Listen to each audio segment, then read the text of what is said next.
Bonjour tout le monde. Voilà, je vais traiter un sujet très sensible pas que pour le monde juif, mais pour le monde de façon plus générale, à savoir le sujet ce qu'on appelle des Meshiché Sheker, à savoir les faux messianismes, les Géoula, les rédemptions qui sont de l'ordre de l'imaginaire. Et vous allez voir que finalement ça remonte à l'origine du monde, à Bereshit, et qu'il n'y a rien de nouveau sous le soleil. Il faut savoir que les faux messies, les faux espoirs, naissent toujours dans des périodes de troubles. Par exemple, JC est né, je veux dire, l'idée, on va dire, est née l'idée d'un faux messianisme euh, dans une période de trouble dans le peuple juif, à savoir que nous étions sous occupation romaine, et il y avait beaucoup de problèmes au sein du peuple juif lui-même, beaucoup de clans, il y avait aussi il y avait de la corruption, à tout niveau, c'était très très très problématique. On était vers la fin, juste avant que le temple soit détruit, et que Dieu nous envoie faire un tour de 1000 ans pour qu'on puisse être rééduqué, rééduqué en galoute, puisque la galoute est faite pour ça, elle n'est pas faite pour qu'on y reste, elle est faite pour qu'on soit rééduqué, qu'on fasse tchouva et qu'on revienne sur notre terre, comme dans le prophète Yéreskel qui a marqué qu'à la fin des temps, évidemment, avant même que le Mashiach se dévoile, une grande partie du Ham Israël se retrouve sur sa terre. Contrairement à ce que les doctrines musulmanes et chrétiennes qui disent que nous avons été punis pour la fin des temps, absolument pas. Nous avons été envoyés en exil pour être rééduqués. Malheureusement, certains ont transformé ça dans des doctrines arrangeantes, à savoir que on peut vivre partout en tant que juif dans le monde entier, à toute période, et que tout le monde entier est Eretz Israël, blablabla, que des bêtises. Voilà. Donc, tous les messianismes, quels qu'ils soient, que ce soit le faux messianisme de JC et le faux messianisme qui a amené l'islam, sont nés après ou pendant des périodes de troubles, des périodes de perte de points de repère. Et il n'y a rien de nouveau sous le soleil, même actuellement, et il y a eu aussi Shabbatai Tzvi, d'accord, à la Renaissance, vers la fin de la Renaissance, qui a aussi créé énormément de dégâts dans le peuple juif lui-même, beaucoup plus que JC lui-même, puisque Shabbatai Tzvi était un problème interne au peuple juif, d'accord. La plupart des juifs n'ont pas adhéré à la doctrine de JC, voire personne pratiquement, très peu. C'est une doctrine qui s'est répandue surtout dans le monde romain, d'accord, en Égypte, l'Égypte qui était d'influence grecque, ok, et après c'est remonté vers Rome, et ça s'est mélangé à une foi païenne, les fois, d'ailleurs c'est pour ça qu'il y a dans le catholicisme par exemple le culte statuaire, d'accord, qui n'existe pas chez les protestants par exemple, mais ce sont des doctrines qui se sont entremêlées, et ça a donné ce que ça a donné, à savoir un monothéisme paganiste bizarroïde, où d'un côté on prétend être monothéiste, d'un autre côté on s'agenouille devant le cadavre d'un juif accroché sur un mur. Donc finalement on est dans beaucoup de paradoxes, de problématiques, et je vais vous enseigner et je vais vous montrer d'où vient la source. La source n'est pas évidemment JC, absolument pas. Et Shabtai Tzvi c'est pareil. Ok, c'était un faux messie qui a fait beaucoup de dégâts parce il faisait des miracles. Il faisait des miracles, il était très très fort, il faisait des choses absolument hallucinantes. Beaucoup de rabbinim se sont laissés avoir. Bien que le Talmud nous prévienne que c'est pas parce qu'un rave fait des miracles qu'il est forcément dans la Gdusha. On sait très bien par la Torah que les maîtres de la sorcellerie, les Khartoumim en Égypte, face à Moshe, aussi ont fait des miracles. D'accord? Ils étaient capables de faire des miracles hallucinants. C'est quoi un miracle? C'est tout simplement, certains miracles, pas tous, ce sont tout simplement connaître le côté, on va dire, spirituel du monde de la matière, ok, et ce sont on va dire, des connaissances qui sont très antiques, et finalement savoir comment les transformer, comment les utiliser, malheureusement, on va dire, pour tes propres idées, pour te faire valoriser dans une société, finalement, où il y a beaucoup de misère, et où tu vas commencer à soigner les gens, à transformer la matière de façon surprenante, et les gens, le peuple que de façon générale les moutons, et quand le peuple est dans la misère, il est prêt à croire tout et n'importe quoi, et on le retrouve à chaque fois dans l'histoire de l'humanité. Jusqu'à aujourd'hui, dès qu'il y a un rabbin qui fait un rabbin, ou pas forcément un rabbin, un homme de foi, on va dire comme ça, qui fait des miracles, les gens se précipitent et tout de suite disent c'est le Mashiach, d'accord, très très vite, ça arrive tout le temps, d'accord, dès que quelqu'un a des dons on va dire, de télékinésie, ou des dons de ce qu'on appelle de télépathie, ou des dons, comment dire, de guérison ou autre, d'accord, alors tout de suite on en fait éventuellement, potentiellement, un messie. Évidemment non, le Talmud nous a prévenu depuis longtemps, et nous savons, comme je l'ai dit il y a 3 minutes, que c'est quelque chose de très ancien. Donc d'où vient la problématique? La problématique, le premier faux messie de l'histoire, c'est tout simplement, non pas Pharaon, qui était un faux messie, je vais vous expliquer comment, mais le serpent lui-même. À savoir que le serpent lui-même, l'idée du serpent, c'est tout simplement de faire croire, ok, que on peut, le serpent, le Nachash, il dit, excusez-moi, j'ai pris des notes quand même, le Nachash, il dit, Pharaon va dire, je suis Dieu, Yori, d'accord, c'est moi qui ai même créé le Nil, etc.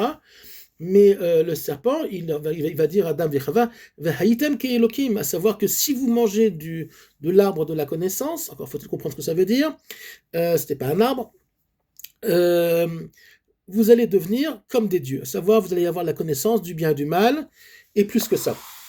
Donc finalement, le premier qui va créer cet imaginaire d'accord, comme nous dit Rabbi Nachman de Breslev, que le Yetzer Hara s'appelle aussi Koach HaDimyon, à Koach HaMedame, la force de l'imaginaire, alors c'est le Nachash. Le premier faux messie d'histoire, au niveau de l'idée, c'est le Nachash. Et d'ailleurs, il va faire tomber le monde, il va faire tomber Adam Vechava, et on va évoluer dans l'histoire. Il va y avoir beaucoup de fausses idéologies qui vont arriver dans le monde, et la première et le plus puissant de tout ce qui va être l'archétype de tous les empires menteurs, c'est Pharaon, c'est l'Égypte ancienne.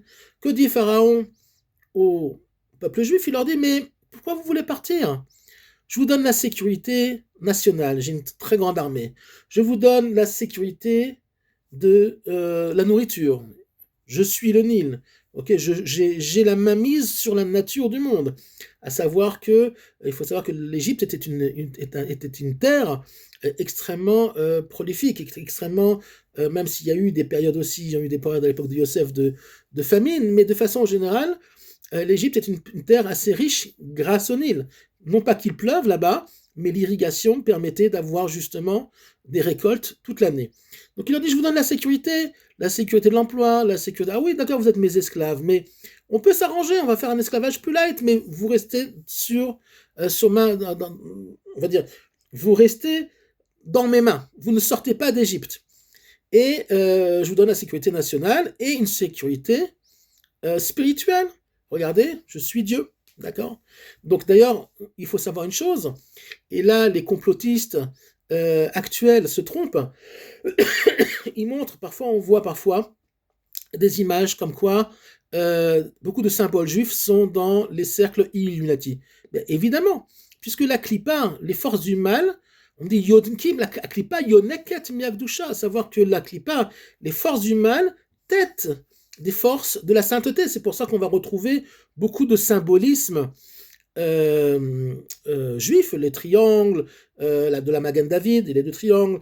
On va trouver dans la Kaaba des musulmans, par exemple aussi, le boîtier noir comme dans les téphilines. On va retrouver beaucoup de symbolisme juif dans certaines idéologies, parce que pourquoi ils vont têter des origines, d'accord? Ils vont têter de Matan Torah et même d'avant, et va s'entremêler des notions, vont s'entremêler on va dire des symbolismes, des forces entre le bien et le mal, et créer de très grandes confusions dans les peuples jusqu'à présent.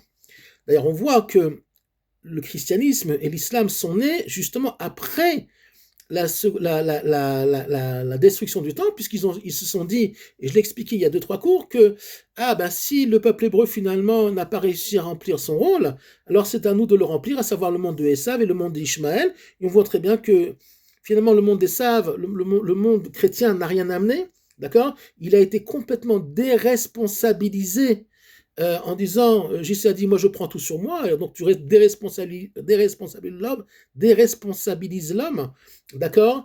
Alors que l'homme a beaucoup à faire. C'est quoi les faux messianismes?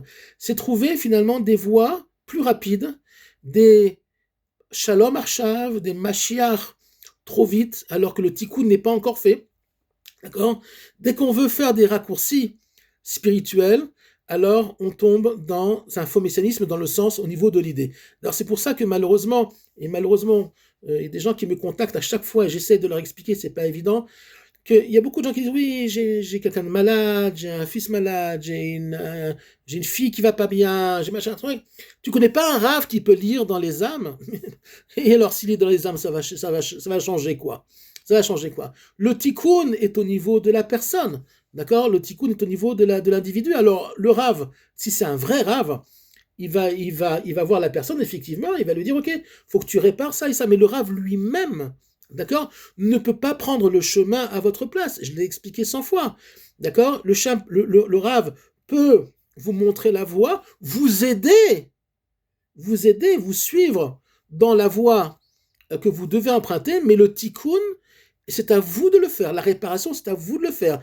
Et c'est au monde lui-même de prendre sur lui, ok, de faire la réparation, aussi bien le peuple juif que les autres nations, à savoir qu'il n'y a pas de raccourci, bien au contraire, dans le monde de la sainteté. D'ailleurs, la différence entre Moshe et Pharaon dit à Moshe, il lui dit, Pharaon dit au peuple juif, mais regardez, vous avez tout ce qu'il faut ici, pourquoi vous partez?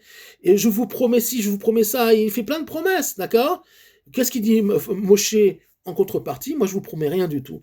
Moi, je vous promets beaucoup de travail, je vous promets le désert, je vous promets beaucoup de marches, je vous promets un matin de Torah, le don de la Torah et un travail spirituel à mettre en place, d'accord? Et je vous promets qu'après, une fois qu'on va recevoir la Torah, etc., que finalement, on va devoir rentrer en Eretz Israël et se battre, ok, pour mériter cette terre-là, parce que Dieu ne donne rien gratuitement dans ce monde-là. Et ça, il faut bien, bien se le mettre dans la tête. Rien n'est gratuit dans ce monde-là. Et même quand on reçoit parfois un héritage, c'est qu'on l'a mérité. C'est pas gratuitement, c'est toujours parce que il y a quelque part un mérite. C'est toujours parce que finalement, même ça, il faut faire très attention. Faut voir parce que parfois l'argent, ça peut être aussi un piège. Mais de façon générale, parfois quand des bonnes choses t'arrivent, c'est que tu l'as mérité. D'accord? C'est tout. Point barre la santé, ou autre. Alors pourquoi des enfants sont malades d'autres, c'est un sujet en soi, et ça correspond à des réincarnations, à des problèmes qui étaient antécédents à cette vie-là, etc. Donc on rentre pas là-dedans, c'est un peu trop complexe, et ça peut déstabiliser les esprits, on va dire les esprits qui sont un petit peu trop sensibles.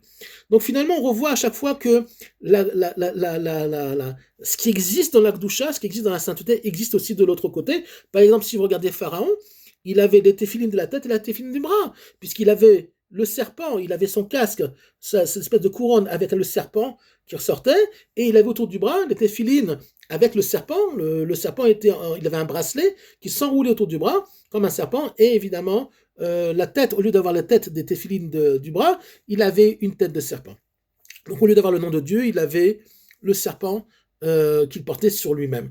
Donc on voit finalement que les faux messianismes sont quelque chose de très ancien, qui ont été la première raison de la chute du monde, la chute spirituelle du monde, et c'est ça que le Mashiach va venir réparer, puisque le Mashiach et Nachash, c'est-à-dire le serpent, sont la même Gematria, c'est la même numérologie, c'est 358, et évidemment, l'un et l'autre s'embriquent l'un dans l'autre, puisque finalement, le Mashiach va venir réparer, ok, le Nachash qui est dans le monde, puisque finalement, euh, les deux sont des messianismes, sauf que l'un est un faux et l'autre est celui d'un messianisme qui vient d'Hachem lui-même et non pas du côté obscur du monde. Voilà. Donc faites attention à vous, ne tombez pas dans une volonté justement de vouloir toujours courir trop vite et de trouver des solutions là, des solutions miracles. Ça n'existe pas. Euh, nous sommes dans une période très sensible. Vous allez voir et beaucoup de choses vont évoluer et changer d'ici peu. Bezrat Hachem. À très bientôt.